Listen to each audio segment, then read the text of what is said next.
મહારાષ્ટ્રમાં અજીતને lottery, deputy CM સાથે નાણાં મંત્રાલયની ઓફર, પણ શિંદેને ભાજપનો ઝટકો।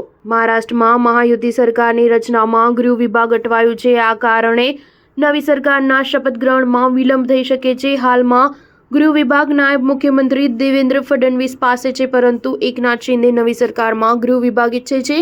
કેન્દ્રીય ગૃહમંત્રી અમિત શાહ સાથેની લાંબી બેઠકમાં એકનાથ શિંદેને સ્પષ્ટપણે કહેવામાં આવ્યું હતું કે નાણાં, ગૃહ અને કાર્મિક વિભાગ સિવાય તેમને કોઈ પણ વિભાગ આપવામાં આવી શકે છે। અજીત પવારે નાયબ મુખ્યમંત્રી સાથે નાણાં વિભાગને પણ સંમતિ આપી છે। સૂત્રોના જણાવ્યા અનુસાર ગુરુવારે મોડી રાત સુધી અમિત શાહ સાથેની બેઠકમાં વિભાગો અંગે વિગતવાર ચર્ચા કરવામાં આવી હતી। આ બેઠકમાં દેવેન્દ્ર ફડણવીસ, એકનાથ શિંદે અને અજીત પવાર સહિત ભાજપના અધ્યક્ષ જેપી નડ્ડા હાજર હતા।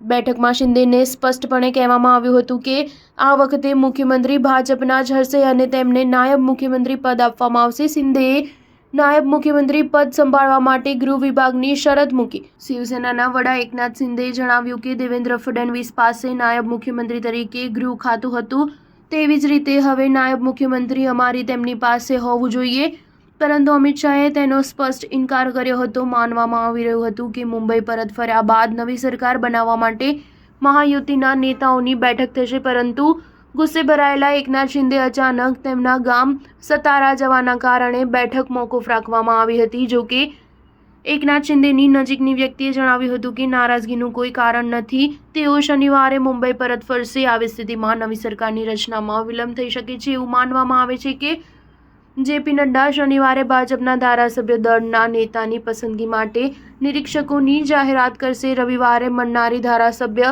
દળની બેઠકમાં દેવેન્દ્ર ફડણવીસને નેતા તરીકે પસંદ કરવામાં આવી શકે છે। સ્ટાર ન્યૂઝ 7 હંમેશા સચ્ચાઈની સાથે।